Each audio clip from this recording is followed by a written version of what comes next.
19 de la UNAM. Buenos días. ¿Qué tal? Buenos días, Luis. Saludos al auditorio. Igualmente, doctor. A ver, platíquenos, por favor, porque, uno, no bajamos en Sonora de los altos contagios, pero también en el país ya rebasamos a Francia y España. ¿Por qué no hemos podido bajar en el país este paralelismo que ya rebasa los límites de países que pensamos que nunca íbamos a alcanzar, doctor? Bueno, es importante poner en contexto que, bueno, el foco, el epicentro de la pandemia a nivel mundial en estos momentos es América y sobre todo América Latina. Entonces esto, sin lugar a dudas, las últimas 2 semanas de junio y la primera de julio era esperado que sucediera la mayor cantidad de casos y la mayor cantidad de muertes en toda América y sobre todo en América Latina. Ahora, no hay que perder de vista que la mortalidad y la morbilidad, que es algo que se ha hecho recurrente en estos últimos días, hablar en todo México, son indicadores que sí podrían medir muy bien la evolución de la pandemia y sobre todo la mortalidad puede medir muy bien el peor desenlace, ¿no?, del COVID-19.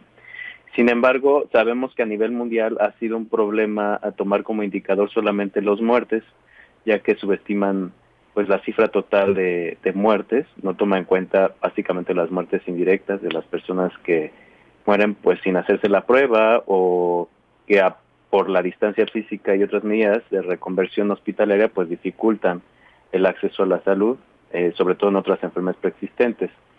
Entonces, no es nuevo también, por ejemplo, estimar el efecto, que ya se ha estado hablando mucho, que México en los siguientes días va a presentar un indicador sobre el número de muertes en exceso, ¿no?, comparado con otros años, y esto también nos va a poder hablar o nos va a poder complementar este indicador de mortalidad. Pero sin lugar a dudas, México, Brasil, Estados Unidos lideran en el continente americano la cifra de mortalidad y de sobre todo mortalidad y de letalidad en el continente americano. ¿Qué tendríamos que hacer, doctor, entonces, para que no continuara esta escala de contagios? Pues lo que tenemos que hacer es simplemente seguir las indicaciones de las autoridades de salud que nos dicen que la forma más efectiva hasta el momento, y esto es a nivel mundial, no nada más en México, la forma más efectiva de contener esta enfermedad hasta el momento ha sido la distancia física, quedarnos en casa la mayor cantidad de tiempo, sobre todo en los semáforos rojos y en los semáforos naranjas. Recordemos que el semáforo naranja está más cerca, sobre todo del semáforo rojo, que de los semáforos amarillos y verdes, ¿no? Entonces, es una etapa de alta transmisión en la comunidad, no debemos de relajar algunas medidas como la distancia física, aunque sí podemos reactivar ciertos sectores de la economía. Esto no significa que podamos estar libremente transitando o compartiendo los espacios públicos, ya que esto pues va a incrementar el número de contagios y puede llegar a haber un repunte en el caso de, por ejemplo, el Valle de México, que ya está en la etapa de estabilización de la epidemia local, o en el caso de Sonora, bueno, podrá continuar en ascenso si es que no acatamos estrictamente este tipo de medidas de confinamiento social, en la medida de lo posible. Ujú. ¿Qué está fallando principalmente? ¿Que no se ha podido, crees tú, por ejemplo, aquí en Sonora, que somos de los estados, no creo, somos de los estados que más casos tenemos, no hemos logrado bajar las curvas? ¿En qué estamos Bueno, fallando? en Sonora es fundamental estar atentos a que está comenzando a entrar en el pico, justamente ya está comenzando a entrar a la meseta, pues, a la meseta de la pandemia. ¿Esto qué quiere decir? Pues que van a haber en las siguientes semanas la mayor cantidad de casos reportados desde el inicio de la epidemia local, pues del estado de Sonora, y pues que deben de estar atentos y pues respetar las medidas de confinamiento social, las medidas de distanciamiento físico, ya que si se llegaran a relajar, lo único que va a pasar es que pudiera haber un repunte con una mayor cantidad de casos y bueno, esto pues sería trágico. Ahora, también hay otro punto muy importante que se ha dado sobre todo en las últimas 2 semanas, con respecto a la desinformación. creo que es fundamental que las autoridades locales combatan con una mayor eh, pues, con una mayor severidad la desinformación, porque esto sí ha causado muchos malos entendidos entre la sociedad, mensajes confusos, y aparte, pues, digamos que comportamientos sociales que poco abonan al control de la pandemia. Por ejemplo, el hecho de querer cerrar las fronteras por completo, ¿no? Con nuestro vecino del norte, en fin, este tipo de situaciones que realmente no han demostrado ser efectivas para controlar la pandemia, pero que pueden llegar a causar otro tipo de efectos con un mayor impacto social. ¿Y por qué no abona? Si es, por ejemplo, en Estados Unidos el país con mayor número de muertes también, o de los países, ¿por qué no abona el cierre de la frontera? No, bueno, porque realmente si recordamos, muchos países cerraron las fronteras al inicio de la epidemia y realmente limitar la movilidad de las personas es muy difícil, incluso con cierres de las fronteras, y lo único que hace, y ya está muy demostrado, por ejemplo, en el caso de la influenza y actualmente en el caso de COVID-19, que solamente retarda un par de semanas la entrada del virus hacia cualquier otro país. Entonces, realmente tenemos que concentrar todos nuestros esfuerzos en las medidas que sí han demostrado tener impacto, como el distanciamiento social, el distanciamiento físico, porque puede que el social sí lo tengamos presente, o sea, sí nos podemos comunicar por teléfono, por videollamada, pero el distanciamiento físico va a ser muy importante.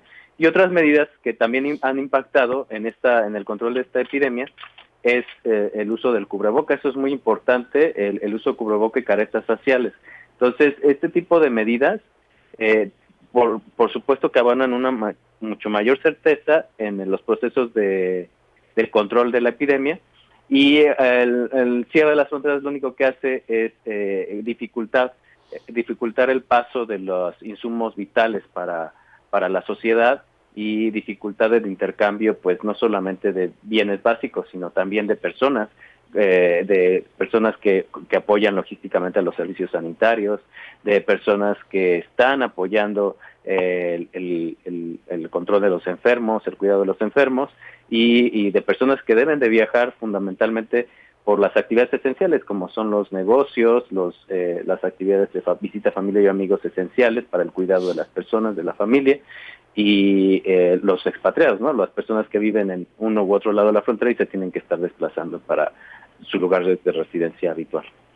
Entonces, conclusión entonces, doctor Baruch, para Sonora, ¿qué tendríamos que hacer si no esas medidas? Porque dices, debe haber, si esa es una medida que no funciona, pero sí dices que debe de aplicarse una, pues con severidad, bueno, debe más bien combatirse con severidad la desinformación, por ejemplo. ¿Qué tendríamos que hacer como sociedad y como autoridades? Bueno, en primer lugar, pues fortalecer la estrategia de comunicación, como ya se ha mencionado Sí, en otras entrevistas. Será muy así es. importante identificar a los tomadores de decisiones que van a hablar siempre bien informados ante la sociedad, con estrategias claras y bien planteadas, para que no haya malos entendidos. También la otra cuestión es presentar indicadores diarios sobre cómo, y de manera histórica, en el caso de Sonora, pues del estado de Sonora, para que se pueda, a través de gráficas, a través de curvas, para que la sociedad pueda estar enterada de cómo ha sido históricamente la evolución de la epidemia, ya que si se presentan solamente las estadísticas del momento, bueno, va a ser muy difícil que la sociedad pueda comprender cómo ha sido la evolución y en qué momento, en qué etapa está. Esto también va a ser muy importante en el caso de Sonora.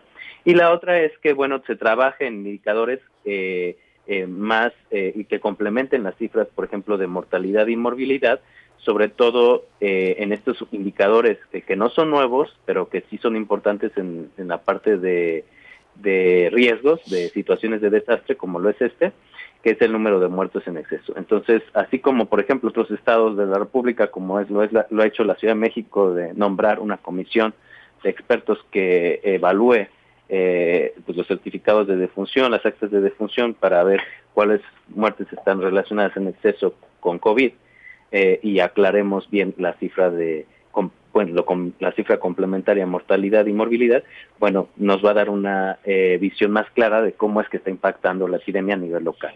Eso es muy importante, una comisión de expertos que evalúe actas de defunción para ver realmente qué muertes son de COVID y cuáles no, para Así es. aclarar, para aclarar. De manera indirecta.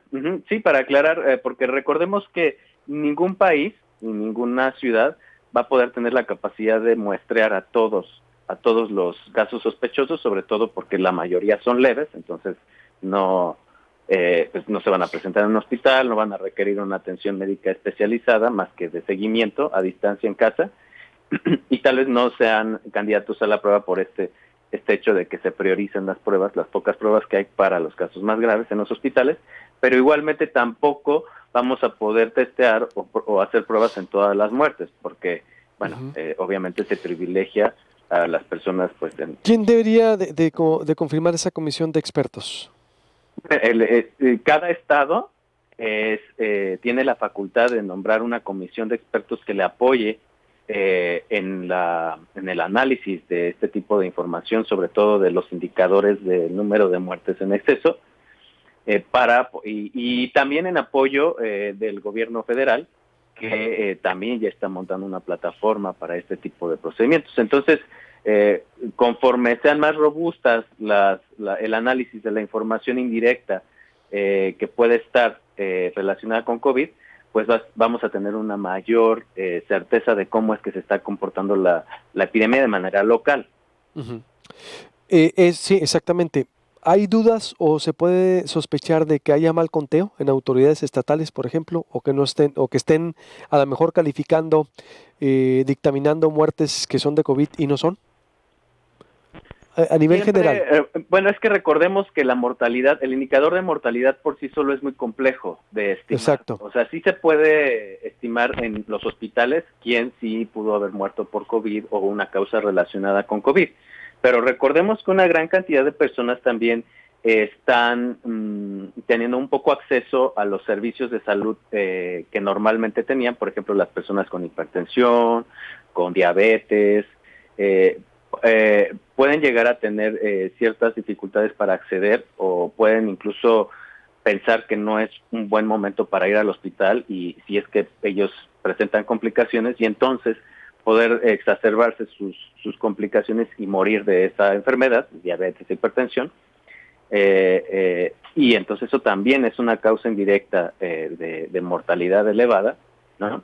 Relacionada al COVID, no por el COVID propio, sino porque el acceso a los servicios de salud pues está limitado en estos momentos precisamente por este tipo de medidas de distanciamiento físico.